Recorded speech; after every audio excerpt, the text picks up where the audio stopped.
BA first year Hindi की प्राचीन एवं मध्यकालीन काव्य की इस क्लास में आपका स्वागत है। यह है हमारी क्लास नंबर 2। इससे पहले क्लास हो चुकी है, यदि आपने वो नहीं देखी है उसको जरूर देख लीजिएगा। उसके अंदर भी मैंने काफी इंपॉर्टेंट शॉर्ट क्वेश्चंस आपको कराए हैं। आज की इस क्लास में हम पिछले कुछ वर्षों में पूछे गए मोस्ट इंपोर्टेंट क्वेश्चंस को करने वाले हैं, जो आपके एग्जाम में बहुत हेल्पफुल होने वाले हैं। और यहां पर मैं आपको केवल उस क्वेश्चन का आंसर ही नहीं बताऊंगा, उससे संबंधित और कितने प्रश्न आपकी परीक्षा के लिए उपयोगी हो सकते हैं या आपके एग्जाम में पूछे जा सकते हैं, उनसे रिलेटेड भी चीजें आपको साथ के साथ बता करके चलूंगा। जैसा कि आप जानते हैं, ये प्राचीन एवं मध्यकालीन काव्य बीए फर्स्ट ईयर में उन स्टूडेंट्स के पास होता है मोस्टली जो प्राइवेट बीए कर रहे होते हैं और जिनका एग्जाम एनुअल पैटर्न पर होता है, वार्षिक परीक्षा जिनकी होती है। बाकी इसके अलावा यदि आपके सिलेबस में प्राचीन एवं मध्यकालीन काव्य है तो ये क्लास आपके लिए बहुत ज्यादा इंपॉर्टेंट होने वाली, क्योंकि मैं यहां पर आपको आंसर इस तरीके से बताने वाला हूं कि एक ही बार में आपके माइंड में वो फिट हो जाएंगे। ठीक है, चलिए आगे बढ़ते हैं और इंपॉर्टेंट क्वेश्चन लेते हैं। सबसे पहला क्वेश्चन है, सरहपा ने कितने ग्रंथों की रचना की? ये क्वेश्चन आया हुआ है। अब देखिए, मैं यहां पर आपको केवल ये ही नहीं बताने वाला कि सरहपा ने कितने ग्रंथों की रचना की। सबसे पहले तो हम ये जानेंगे कि सरहपा कौन थे, और यहां से ये प्रश्न भी आ सकता है कि सरहपा का मूल नाम क्या था। ये क्वेश्चन भी कई बार आ चुका है। और प्रश्न में यह भी आ सकता है कि सरहपा का सबसे महत्वपूर्ण ग्रंथ या इनकी सबसे महत्वपूर्ण रचना कौन सी है। तो आइए इनके बारे में जानते हैं। सरहपा को हिंदी साहित्य का सबसे पहला कवि, या आप ये कह सकते हैं कि अपभ्रंश का सबसे पहला कवि माना जाता है। सरहपा को अपभ्रंश का सबसे पहला कवि माना जाता है और ये सिद्ध परंपरा के संत थे। देखिए, साहित्य की कुछ परंपराएं होती हैं, बहुत आसान भाषा में समझा के चलता हूं। जैसे सिद्ध साहित्य, रासो साहित्य, नाथ साहित्य। यदि आपने थोड़ी बहुत हिंदी पढ़ी होगी तो आपने वहां पर सिद्ध परंपरा, नाथ परंपरा, रासो परंपरा का नाम सुना होगा। तो ये इनमें से सिद्ध परंपरा के संत थे सरहपा। आइए इसके बारे में और समझ लीजिए। देखिए, प्राचीन काल में बौद्ध धर्म की एक शाखा थी वज्रयान।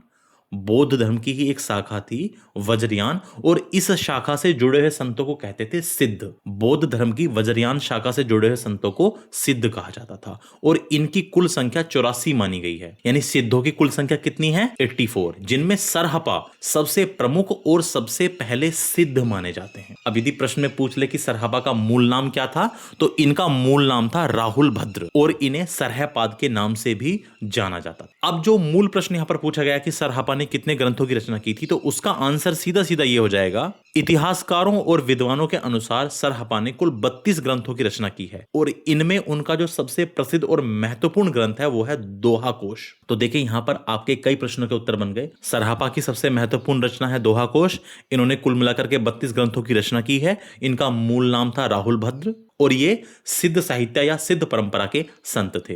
देखिए, यदि प्रश्न में केवल इतना ही पूछा जा रहा है कि सरहपा ने कितने ग्रंथों की रचना की, और ये क्वेश्चन शॉर्ट में आता है, तो आपको अपने हिसाब से बहुत ज्यादा बड़ा आंसर नहीं लिखना है।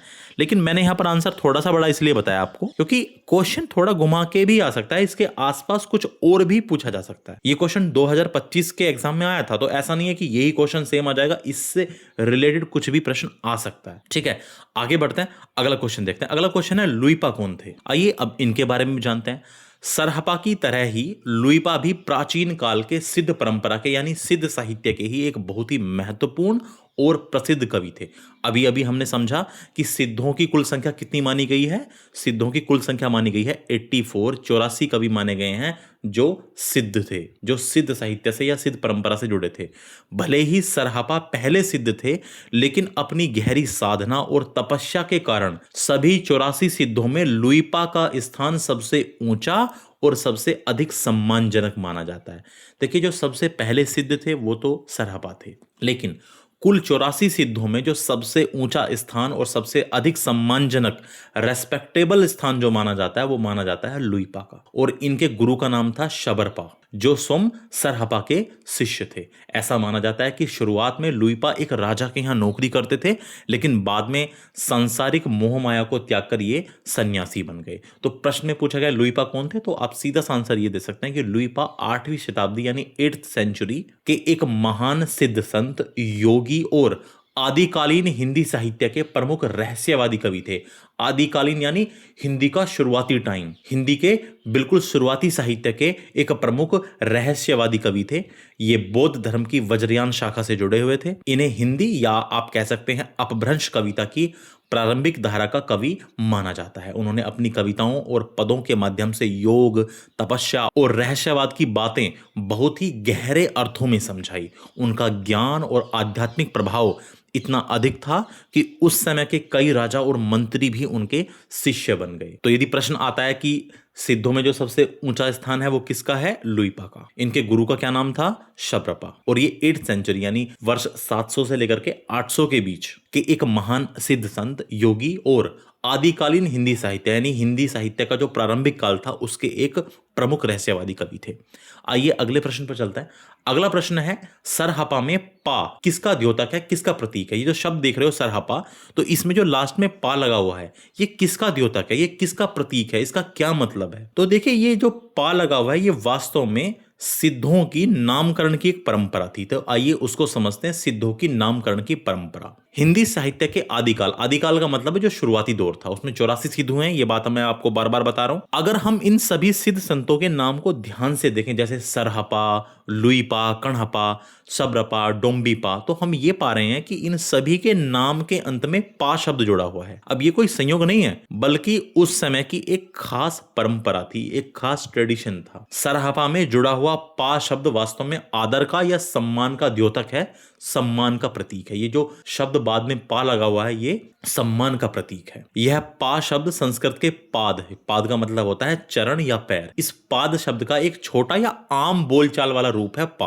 प्राचीन काल में गुरुओं, संतों और महापुरुषों को आदर देने के लिए उनके नाम के साथ पाद लगाया जाता था। जैसे आज हम सम्मान देने के लिए किसी के नाम से पहले श्री लगाते हैं या उसके नाम के बाद में जी लगाते हैं, ऐसे ही उस समय पा लगाते थे। इसे पूज्यपाद या गुरुपाद कहा जाता था। धीरे धीरे आम जनता की भाषा अर्थात अपभ्रंश और पुरानी हिंदी में ये पाद शब्द छोटा होकर के केवल पा रह गया। जैसे जैसे भाषा का विकास हुआ तो आम बोलचाल की भाषा में ये पाद शब्द ना रहकर केवल पा रह गया। यही कारण है कि सिद्ध संतों के नाम के बाद में पा लगा दिखता है, और ये पा का मतलब सीधा सीधा मतलब है उनको आदर देना या सम्मान देना। तो इस प्रश्न का जो उत्तर है वो केवल इस लाइन में छिपा हुआ है कि सरहपा में जुड़ा हुआ पा शब्द वास्तव में आदर या सम्मान का प्रतीक है।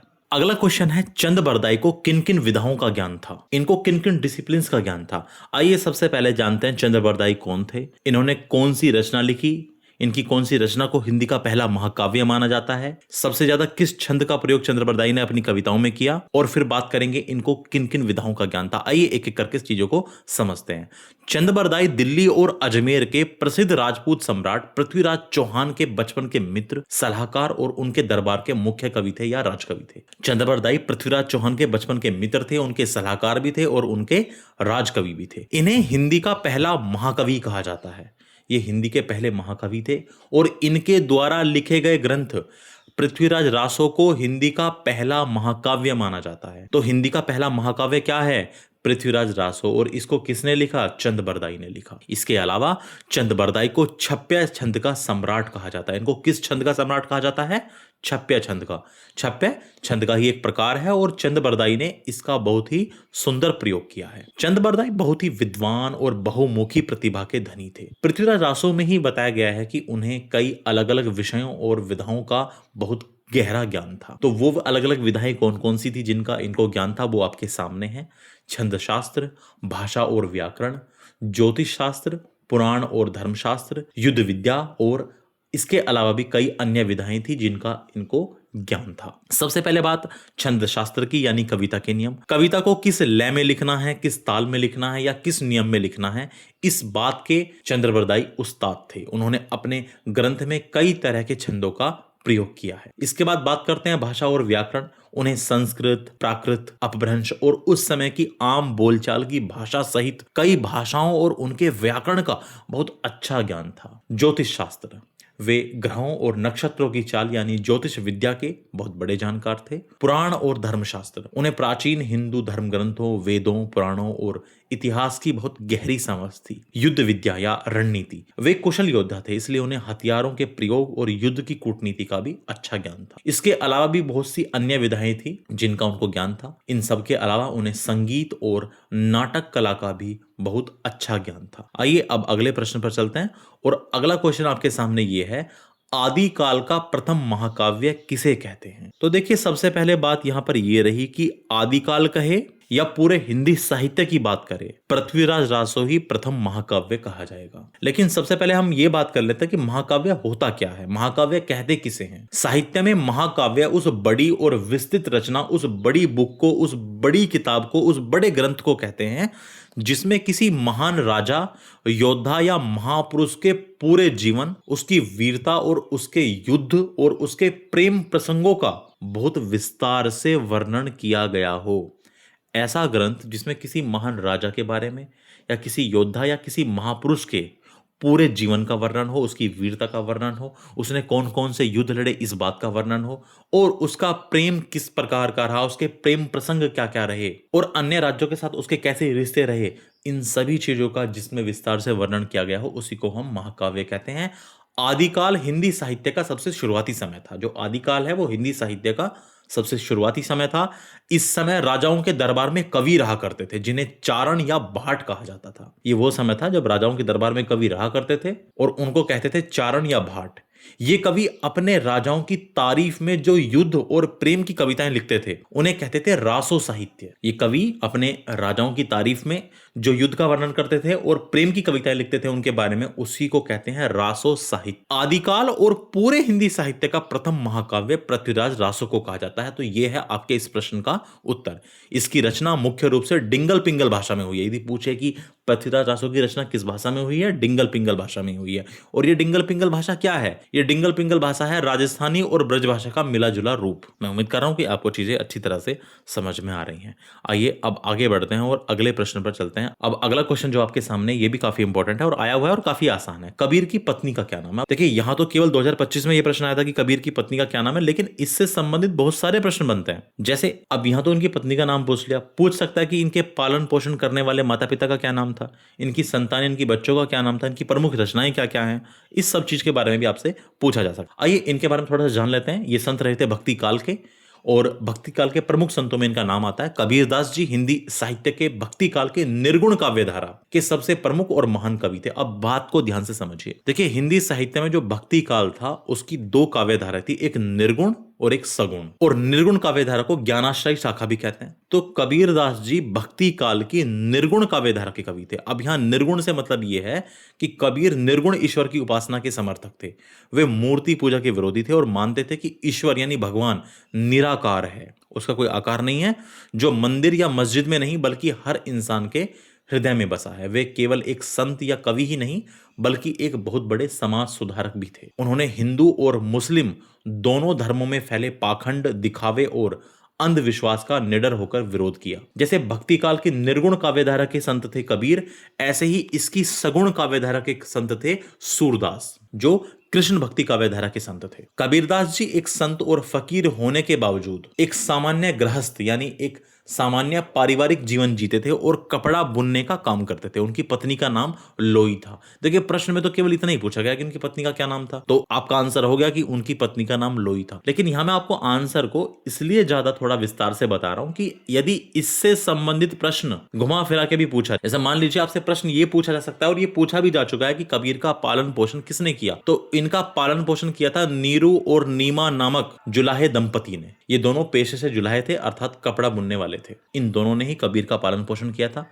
अब यदि बात करें कि कबीर की संतानों के क्या क्या नाम है, तो कबीरदास जी और लोई के दो बच्चे थे, एक बेटा जिसका नाम था कमाल और एक बेटी जिसका नाम था कमाली। और इनकी प्रमुख रचना की यदि बात करें तो हमें यह अच्छी प्रकार से पता होना चाहिए कि कबीर पढ़े लिखे नहीं थे। वो जो बोलते थे उनके शिष्य उसे लिख लेते थे और उनकी वाणियों यानी उनके द्वारा कही हुई बातों को और उनकी इस वाणियों के संग्रह को ही बीजक कहा जाता है। उनके द्वारा कही हुई बातों को कविताओं और दोहों में लिख लिया गया, जिसको हम कहते हैं बीजक। और इसके तीन भाग हैं बीजक के, साखी, सबद और रमैनी। तो कबीरदास जी की प्रमुख रचना क्या है? बीजक। आइए आगे बढ़ते हैं और अगला क्वेश्चन आपके सामने है, सूरदास किस भगवान के भक्त थे? तो अभी थोड़ी देर पहले हमने समझा कि हिंदी साहित्य के भक्ति काल को दो भागों में बांटा गया है, एक तो निर्गुण, एक सगुण। निर्गुण यानी ईश्वर का कोई आकार नहीं है और सगुण यानी ईश्वर का साकार रूप। कबीर जहां निर्गुण शाखा के थे, वहीं सूरदास जी सगुण भक्ति धारा के सबसे महान और सबसे बड़े कवि माने जाते हैं और इनको अष्टछाप का सर्वश्रेष्ठ कवि भी माना जाता है। देखिए, उस समय अष्टछाप नाम से 8 प्रमुख कवियों का एक समूह बनाया गया था। सूरदास जी इस समूह के सबसे मुख्य कवि थे और इन्हें अष्टछाप का जहाज भी कहा जाता है। और इनके गुरु का नाम था वल्लभाचार्य। यदि पूछ लिया जाए कि सूरदास जी के गुरु का क्या नाम था, वल्लभाचार्य। ऐसा माना जाता है कि सूरदास जी जन्म से ही अंधे थे यानी नेत्रहीन थे, लेकिन उन्होंने अपनी बंद आंखों से यानी अपनी हृदय की आंखों से ईश्वर के रूप और लीलाओं का ऐसा मनमोहक वर्णन किया है जो शायद कोई आंखों वाला भी ना कर सके। अब समझ के देखिए कि यदि वो नेत्रहीन थे, उसके बावजूद भी उन्होंने भगवान श्री कृष्ण के बाल रूप का बहुत ही अच्छा वर्णन किया है। वो कुछ इस प्रकार से वर्णन किया है कि शायद कोई आंखों वाला भी ना कर सके। सूरदास जी भगवान श्री कृष्ण के परम भक्त थे। ये तो हुआ इस प्रश्न का मूल उत्तर। और सूरदास जी श्री कृष्ण के बाल रूप यानी बचपन के सबसे बड़े भक्त थे और उनका सबसे प्रसिद्ध ग्रंथ है सूरसागर। अगला क्वेश्चन आपके सामने है, तुलसीदास जी की 2 रचनाओं के नाम लिखे। जैसे सूरदास जी भगवान श्री कृष्ण के भक्त थे, वैसे ही तुलसीदास जी हिंदी साहित्य के भक्ति काल के राम भक्ति शाखा के सबसे बड़े और महान कवि माने जाते हैं। जहां सूरदास जी भगवान श्री कृष्ण के भक्त थे, वहीं तुलसीदास जी राम भक्त थे।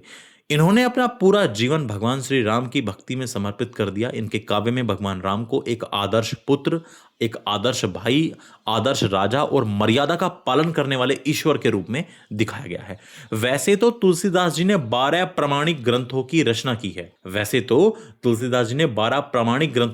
है। लेकिन इनकी 2 जो सबसे प्रसिद्ध रचनाओं के नाम हैं, वो है रामचरितमानस और विनय पत्रिका। रामचरितमानस यह उनकी सबसे बड़ी और सबसे पवित्र और विश्व प्रसिद्ध रचना है, जिसमें भगवान राम के जन्म से लेकर उनके राजा बनने तक की पूरी कथा है। और उत्तर भारत में यानी नॉर्थ इंडिया के लगभग हर घर में इसे पढ़ा जाता है। रामचरितमानस मुख्य रूप से अवधी भाषा में लिखी गई है। विनय पत्रिका, इस पुस्तक में तुलसीदास जी ने भगवान राम के दरबार में एक अर्जी यानी एक प्रार्थना पत्र के रूप में अपनी विनती और विनय के पद लिखे हैं।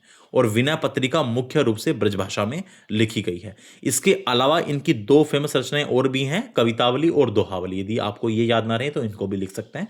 यहां पर 2 ही पूछी गई थी, लेकिन आपके सामने यहां 4 रचनाएं हैं, रामचरितमानस, विनय पत्रिका, और ये भी काफी फेमस है, कवितावली और दोहावली भी। वैसे इन्होंने कुल मिलाकर के 12 प्रामाणिक ग्रंथ लिखे हैं। अगला क्वेश्चन आपके सामने है कि अखरावट किस कवि की रचना है? तो उसका सीधा आंसर है अखरावट प्रसिद्ध सूफी कवि मलिक मोहम्मद जायसी की रचना है। देखिए, मलिक मोहम्मद जायसी का एक संक्षिप्त परिचय जान लीजिए, क्योंकि इससे संबंधित प्रश्न भी आ सकते हैं। भक्ति काल की निर्गुण भक्ति की 2 शाखाएं थी। देखिए, भक्ति काल में 2 शाखाएं हुई, सगुण और निर्गुण। निर्गुण भक्ति के कवि कबीरदास और सगुण के सूरदास और तुलसीदास। अब लेकिन यहां पर ध्यान दीजिए, निर्गुण भक्ति काव्यधारा की भी 2 शाखाएं थी। एक तो थी ज्ञान पर आधारित जैसे कबीर, और दूसरी थी प्रेम पर आधारित। और मलिक मोहम्मद जायसी इसी प्रेम मार्ग के कवि थे। यानी मलिक मोहम्मद जायसी इसी प्रेम मार्गी सूफी शाखा के सबसे बड़े और प्रतिनिधि कवि माने जाते हैं। और इनका मानना था प्रेम से ईश्वर की प्राप्ति। सूफी संतों का मानना था कि ईश्वर एक प्रेमिका की तरह है और इंसान प्रेमी है। पवित्र प्रेम के रास्ते पर चलकर ही ईश्वर को पाया जा सकता है। ये उत्तर प्रदेश के अमेठी के पास जायस नामक स्थान के रहने वाले थे। जायस नगर के निवासी होने के कारण ही इनके नाम के साथ जायसी जुड़ गया। इनकी रचनाओं की जो मुख्य भाषा थी वो थी ठेठ अवधी यानी ग्रामीण अवधी। और अखरावट के साथ साथ इनकी 2 और प्रसिद्ध रचनाएं हैं। मान लीजिए प्रश्न में पूछ लिया जाए कि मलिक मोहम्मद जायसी की 2 रचनाओं के नाम लिखिए, तो अखरावट के साथ साथ है पद्मावत और आखिरी कलाम। पद्मावत हम अच्छी प्रकार से जानते हैं, ये मलिक मोहम्मद जायसी का सबसे बड़ा और प्रसिद्ध महाकाव्य है। रानी पद्मावती की इसमें कहानी है। और आखिरी कलाम, इस पुस्तक में इस्लाम के अनुसार कयामत के दिन यानी प्रलय के समय का वर्णन किया गया है। अगला क्वेश्चन है आपके सामने, घनानंद की प्रेमिका का क्या नाम था? तो सीधा आंसर हो जाएगा, घनानंद की प्रेमिका का नाम था सुजान। वह मुगल बादशाह के दरबार में एक बहुत ही सुंदर और गुणी नर्तकी यानी गायिका और नर्तकी थी, जिससे घनानंद बहुत प्यार करते थे, बहुत प्रेम करते थे। अब थोड़ा सा घनानंद के बारे में जान लेते हैं, प्रश्न थोड़ा अलग भी आ सकता है। घनानंद रीति काल की रीति मुक्त काव्यधारा के सबसे बड़े और प्रसिद्ध कवि थे। देखिए, रीति मुक्त का मतलब क्या है? वे कवि जिन्होंने दरबार के बंधे बधाए नियमों से आजाद होकर अपने मन की सच्ची भावनाओं और प्रेम को कविताओं में लिखा। देखिए, रीतिकाल वो काल है जिसमें कवि नियमों का पालन करते थे, रीतियों का पालन करते थे। अपनी कविताओं को लिखने में रीति का पालन करते थे, नियमों का पालन करते थे। और ये हैं रीति काल की रीति मुक्त यानी नियमों से मुक्त काव्य के कवि। इसीलिए हमने कहा कि ये वो कवि थे जिन्होंने दरबार के बने बनाए या बंधे बधाए नियमों से अलग होकर अपने मन की सच्ची भावनाओं और प्रेम को कविताओं में लिख दिया। इन्होंने रीति का पालन नहीं किया। ये थे रीति काल के, लेकिन रीति मुक्त काव्यधारा को इन्होंने आगे बढ़ाया। इन्हें हिंदी साहित्य में प्रेम का पीर भी कहा जाता है। यह प्रश्न भी आ चुका है कि प्रेम का पीर किस कवि को कहा जाता है, तो प्रेम का पीर कहा जाता है घनानंद को। सच्चे प्रेम के दर्द और पीड़ा का सबसे बड़ा कवि घनानंद को ही कहा जाता है। घनानंद दिल्ली के मुगल बादशाह मोहम्मद शाह रंगीला के दरबार में मीर मुंशी, जिसको आप आसान भाषा में कह सकते हैं कोई खास क्लर्क या अधिकारी के पद पर काम करते थे। एक बार बादशाह ने किसी कारण घनानंद को दरबार से निकाल दिया, यानी देश से निकाल दिया, तो घनानंद ने सुजान से अपने साथ चलने को कहा, लेकिन सुजान ने उनके साथ जाने से मना कर दिया। इस बात से घनानंद का दिल बुरी तरह टूट गया। सुजान के धोखे के बाद घनानंद सब कुछ छोड़कर वृंदावन चले गए और निम्बार्क संप्रदाय में दीक्षा लेकर वहां पर सन्यासी बन गए। उन्होंने सुजान से किए गए अपने सांसारिक प्रेम को भगवान श्री कृष्ण के प्रेम में बदल दिया। जो प्रेम वो सुजान से करते थे, भाई सुजान से उनका सांसारिक प्रेम था, उस सांसारिक प्रेम को, इस मिथ्या जगत के प्रेम को उन्होंने भगवान श्री कृष्ण के प्रेम में चेंज कर दिया। घनानंद ने अपनी कविताओं में सुजान शब्द का प्रयोग बहुत बार किया है और यह शब्द उन्होंने अपनी प्रेमिका सुजान के लिए भी प्रयोग किया है और भगवान श्री कृष्ण के लिए भी प्रयोग किया है। और इनकी सबसे प्रसिद्ध रचनाएं हैं सुजान सागर और विरह लीला। तो यदि प्रश्न पूछ ले जाए कि घनानंद की 2 रचनाओं के नाम लिखिए, तो सुजान सागर और विरह लीला। मैं उम्मीद करता हूं कि आपको चीजें बहुत अच्छी प्रकार से समझ में आई होंगी। अब कुछ और चीजें बच गई हैं जिनका जिक्र हम आने वाली क्लासेस में करेंगे। जैसे कई बार काव्य पंक्ति होगी, उसका संदर्भ सहित आपको व्याख्या करनी होगी। इनकी बातें हम अगली क्लासेस में करेंगे। कुछ और इंपॉर्टेंट क्वेश्चंस भी देखेंगे, जिससे कि एग्जाम से पहले ठीक ठाक कंटेंट आपके पास उपलब्ध हो जाए। थैंक यू सो मच ये क्लास देखने के लिए। यदि आपका कोई डाउट है तो आप कमेंट में बता सकते हैं।